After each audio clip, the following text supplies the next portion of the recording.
నారా చంద్రబాబు నాయుడు అనే నేను శాసనసభ సభ్యునిగా ఎన్నిక అయినందున శాసనం ద్వారా నిర్మితమైన భారత రాజ్యాంగం పట్ల నిజమైన విశ్వాసం, విధేయత చూపుతానని, భారతదేశ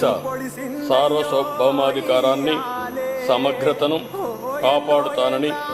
నేను స్వీకరించబోయే కర్తవ్యాన్ని శ్రద్ధాశక్తులతో నిర్వహిస్తానని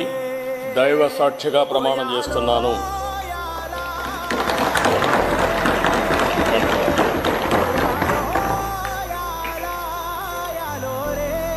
ఆంధ్రప్రదేశ్ శాసనసభ సభ్యుడైన నారా చంద్రబాబు నాయుడు అనే నేను సభ నియమాలకు కట్టుబడి ఉంటానని, వాటిని అనుసరిస్తానని, సభా మర్యాదలను పాటిస్తానని, సాంప్రదాయాలను గౌరవిస్తానని దైవ సాక్షిగా ప్రమాణం